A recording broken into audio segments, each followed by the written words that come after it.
Alrighty, welcome back for another episode of Two Plane Sports. Today we've got a good recap of the weekend, another a big visitor weekend. Tons of crystal balls came in for Oklahoma, and we're going to be talking about who's going to OU, who's maybe trending away from OU, and kind of the outlook of the 2025 class to some degree. Nothing too in depth at the very end of the entire class, but we we're going to be looking at a few guys, and we'll probably have more of an in-depth class breakdown in a future video. But before we get into it, be sure to like the video, subscribe to the channel. We're on our way to 6,300 subscribers.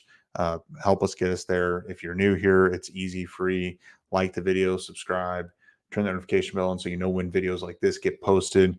Follow us on Twitter, Instagram, Facebook, Apple, Spotify, and TikTok. Everything's linked in the description below. And with that, we'll get into it. So Oklahoma added another commitment to the 2025 class. Again, if you guys have been watching for a while, I love to butcher names. For some reason, I'm just really good at it, but I'm going to take a stab at it. Oklahoma picked up a commitment from 2025 offensive tackle Ryan Fajay. He's a 3-star offensive tackle out of Bridgeland High School in Cypress, Texas. According to 470, 6'5", 275 pounds. We talked about him. It's been a couple weeks now, but Oklahoma was the first school to offer him, and he's got a teammate in Jonte Newman, and Jonte Newman ended up going to they're best friends or good friends along the offensive line for Bridgeland High School. They went and visited Texas together. They went and visited Texas A&M together. So they've been visiting together quite a bit. Not only is Oklahoma picking him, Fajay up, Jonte Newman's pretty talented in his own right, and I would think Oklahoma, this puts him in at least in a decent spot. Now, ultimately, whether this is truly, really sways Newman's decision, I don't know. Sometimes it does, sometimes it doesn't. But what do you think about OU picking up a commitment here? Yeah, it definitely can't hurt for his friend Jonte, specifically on Ryan, though. He is smaller compared to the guys that Oklahoma picked up last year, and fans weren't very happy about last year's offensive line class for whatever reason, even though they are large human beings, all over 300 pounds. Him listed at 275 at the moment. He can definitely bulk up and get to 300 pounds by the time he does get to college or once he's in college. Something that will more than likely be addressed if they want that heavier guy, and depending on where he ends up, because he is currently playing tackle at the high school level. And if we remember a couple classes ago in 2023, all the offensive linemen that ended up coming in were left tackles or right tackles, really never played interior or didn't do it very much. So something to watch out for there if he ends up moving to the inside, if he is going to be a tackle for Oklahoma. But he's very talented. I think one thing we always talk about here is you can't really look at the ratings for these guys. It is exciting to get highly rated 4-star or 5-star, but you really, once you look at how they rank these guys versus how they actually perform at the collegiate level, and even if you want to compare them to where they end up going or how talented they end up being once they get to the NFL, you'll see a lot more offensive linemen that were unranked or 3-star prospects performing super well compared to these 5-stars, just because sometimes people get so impressed by the sheer size and strength, which is extremely important, especially to this position, that they don't recognize technique. And especially when you don't coach offensive line or didn't play offensive line, not saying that we did, but that's one of those things where you have to trust the coach that's at the school that you support. I think Coach B has done more than enough to prove that he knows what he's looking for. So while the rating might not be what fans are after or get them excited, he's definitely a guy that, for someone that Oklahoma was willing to take so quickly after offering, they must be really high on him as well. And Ryan, I think right after he committed, I think it was Sooner Scoop posted a quote from him saying that he knew he was committing to Oklahoma as soon as he got the offer. So it was for him a matter of going to Norman and seeing what his future home would be like, which is awesome. That's the kind of kids you also want, someone that was committed from day one to being at Oklahoma. Probably not someone we're going to have to worry about ever making a change unless there is a change in coach, which I doubt. But huge pickup for Oklahoma, especially for I think speaks a lot to his character of how much he loves the university and where he could be once his time comes to play on the field. And Coach B isn't done. I mean, the tackle position is a position of need, and Oklahoma's going to be going after more guys like Michael Fasusi and a few other guys that they're working on right now. So it's a good it's a good pickup, and we'll see where this goes. Speaking of crystal balls and positive momentum, let's talk a little bit about Jonah Williams, the 2025 five-star linebacker safety combo out of Galveston, Texas. He's picked up a flood of crystal balls, including Steve Wiltfong, Brandon Drum, Thune. Pretty much everyone at this point has put in a crystal ball in favor of Oklahoma after his visit. He's got a timeline set up for July, I believe it is, that he's planning on committing. It seems like Oklahoma knocked this out of the park. And obviously, as we sit here today, Oklahoma seems to be the landing spot based off of his visit this weekend.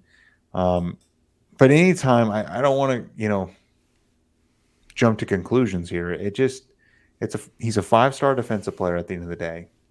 And we've seen this happen before. And I'm not trying to be negative, but I'm trying to maintain my expectations. It seems like as we sit here, 5 months from his supposed commitment date, Oklahoma's the spot. But 5 months in is an eternity between now and then. Am I wrong for thinking, hey, obviously we're excited, but let's not forget. Yeah, no, I had the same thought. And if we want to bring up old wounds or bring up recent successes, two guys that very similarly had floods of crystal balls coming in early in their recruitment or plenty of time before their expected commitment date were David Hicks and David Stone. One for one. Oklahoma was able to pull off getting David Stone. They went and they got their hearts ripped out, especially fans with David Hicks. But Jonah Williams has been at Oklahoma a handful of times at this point. So he actually went to OU 2 weekends ago. This last weekend, I think he was supposed to be at A&M, but ended up going to a 7-on-7 camp instead, which doesn't mean he won't go to any other visits, but the fact that he prioritized that 7-on-7 camp over taking a visit after being at Oklahoma, it seems like Oklahoma has a reason to be very high on where they stand right now. Clearly, all those crystal balls get fans excited. Definitely gets us excited. I mean, we're fans too. We love this football team. We love OU. So hopefully, where those crystal balls, say he's going to be is where he ultimately commits. As long as that timeline does stick in July, and who knows, maybe if he is as sold as these crystal balls say he is, then maybe he gets convinced to commit earlier. It's a five-star player, like you said, Brum. This stuff will go on. Even if he commits to Oklahoma or anywhere, come July, his recruitment will not get shut down. Schools will continue to reach out to him until he signs that letter of intent in December, assuming he's an early enrollee, but maybe most kids sign in December now. And even still, if you guys have seen or heard or just watched clips of the recent interview from OU Insider with the NIL guy, can't remember his name, tampering happens. And it's just the world of college football that we live in, as shitty as it is. Schools will attempt to reach out to these very talented prospects, even once they are on a university's campus, to try to sway them away with NIL money. It's kind of like the NFL, really. When you hear there's a little bit of drama, you've got schools already coming in, through third parties saying, "Hey, how interested would you be if X school could provide you, this situation or whatever?" Which, not saying Oklahoma doesn't do that either, but it's something that you have to be aware of when you talk about extremely talented athletes like a Jonah Williams. You do, and at the end of the day, we're going to see what happens. But you're right; he didn't visit this weekend; it was the weekend before. But at the end of the day, where Oklahoma's sitting right now, I like where we're at, and it seems like most, if not everyone in the industry, agrees with that sentiment as well, which is good. Again, Brent Venables and staff are going after another 5-star defensive player, and it seems like this could be a home run in the 2025, one of the main jewels of this class. Staying on And the defensive side of the ball, real quick, another sorry, Christopher. Oh, go ahead. sorry, I don't want to interrupt there, but he could be a guy that comes in and if he were to commit to Oklahoma, would be in a prime position to go in as a freshman and play and even start as a freshman because his physical attributes, the way he plays, he's listed as both linebacker. Oklahoma's recruiting him as a safety.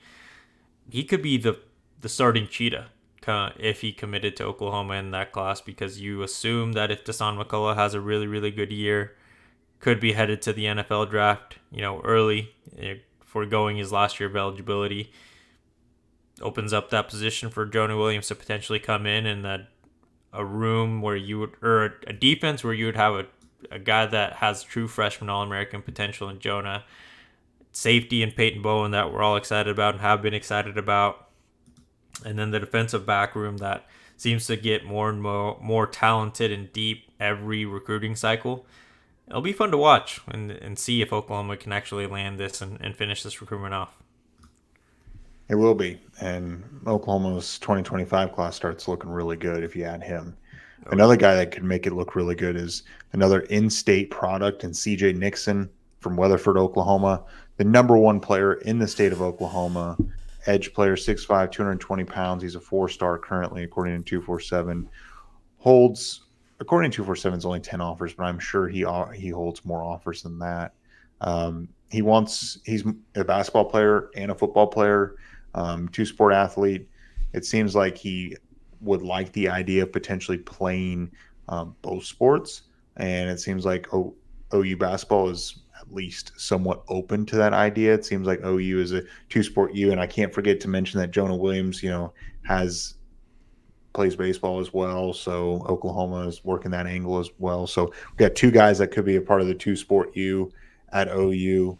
CJ Nixon is extremely talented, and the state of Oklahoma's 2025 talent is through the roof. And really, all that Oklahoma has outstanding at this point that isn't committed to him is CJ Nixon, and then the other player would be, Nate Roberts, and then Tristan Haynes. So there's three guys that are outstanding, that are really the top 5 in the class.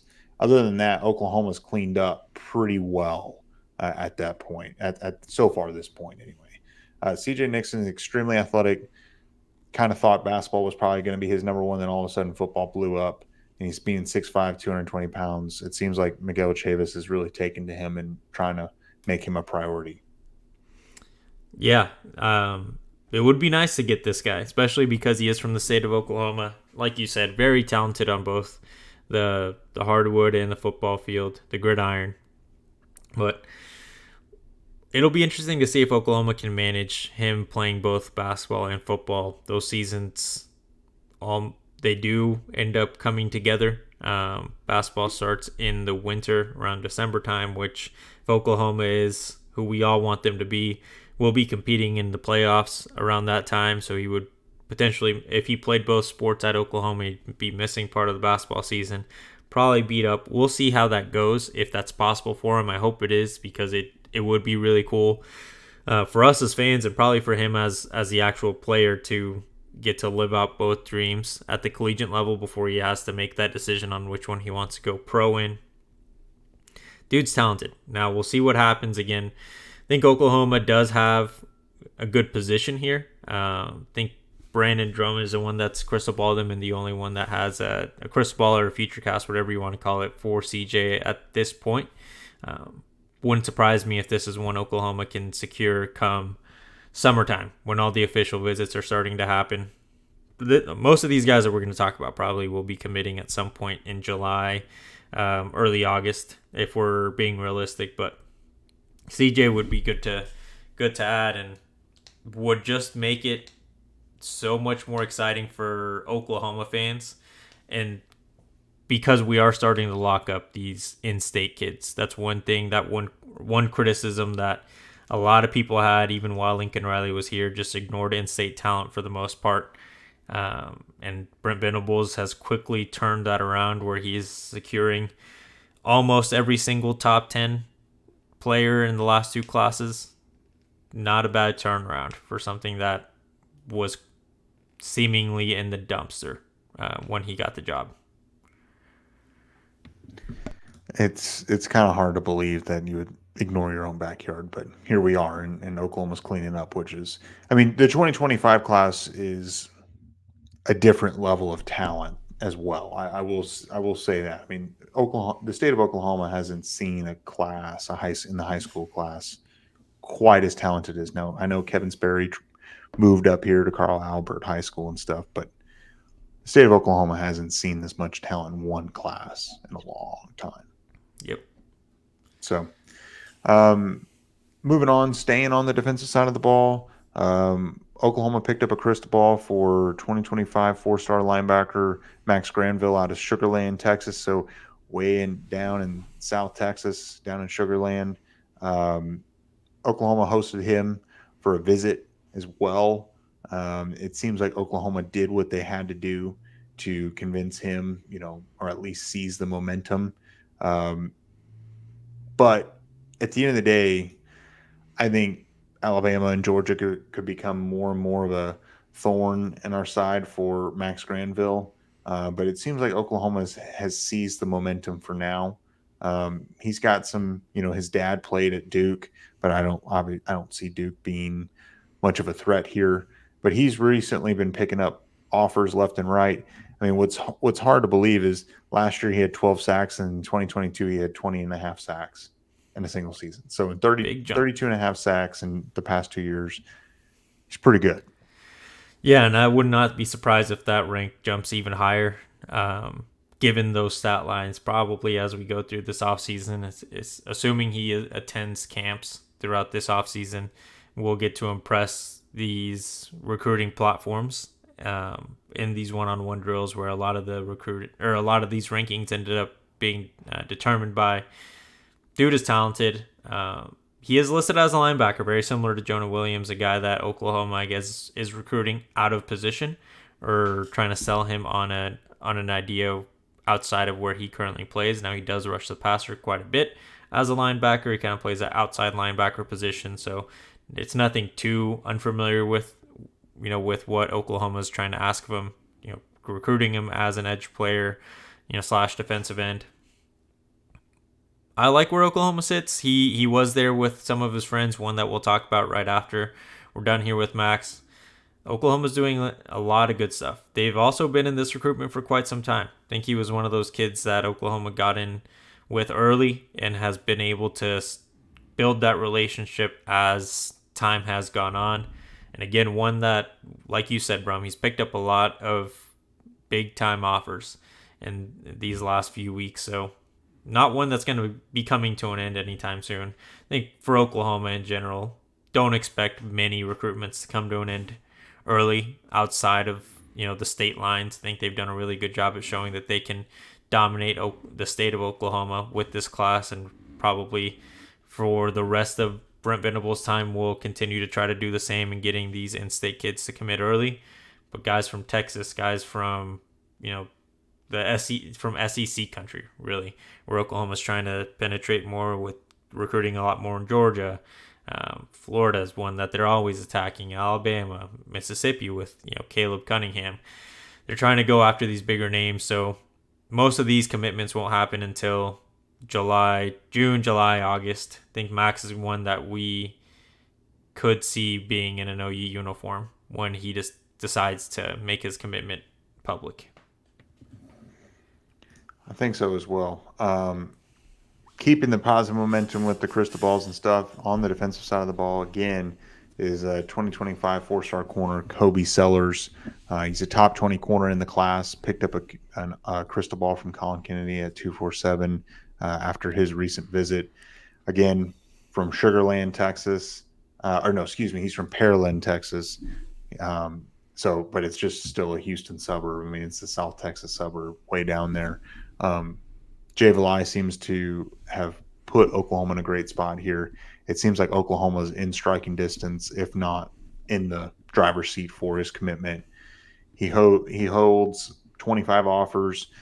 He's got offers to go play at Texas, Georgia, others. Talented player. Just recently picked up a Michigan offer.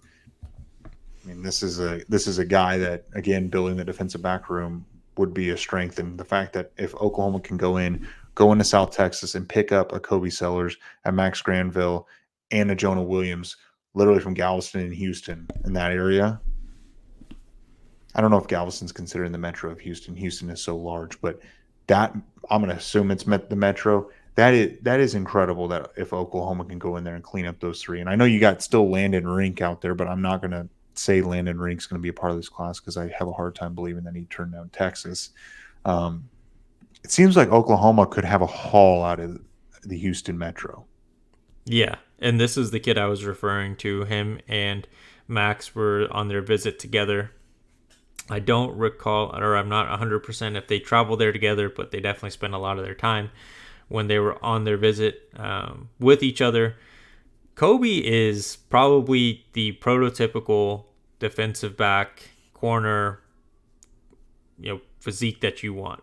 Slender, but extremely long. Stands at about 6 feet. 247 has him at 5'11 and a half. I mean, we all round up. We're going to go ahead and give him the 6 foot even mark. Dude is talented. Keeps up with really fast wide receivers that he plays against. He gets his hand on the ball. It would be one. I would say at this point that Jay Valai's got Oklahoma in the driver's seat for him.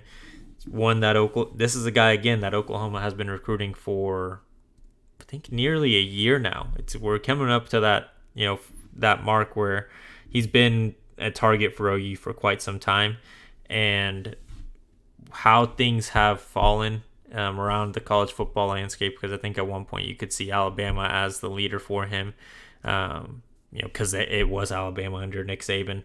But now with him being retired, Alabama not really having the same impact, or I guess the brand of Alabama not having the same impact without Nick Saban, helps Oklahoma a lot in this instance. I think this is a guy you're going to see in this class when it's all said and done.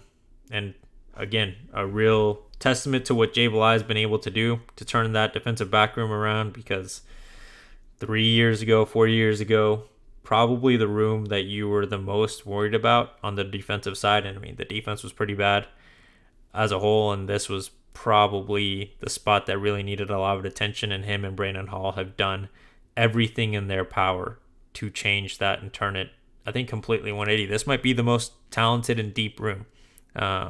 Defensive backs as a whole might be the most talented and deep roster spots that you have when you look at this Oklahoma roster. Yeah, no, that's totally fair. And, there's a lot of positive momentum that Oklahoma's generated over the last couple weekends of visits, going into the dead period here, which is always good to see.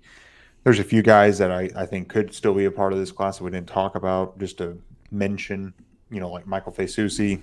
I think, another 5-star offensive tackle, he could be a part of it.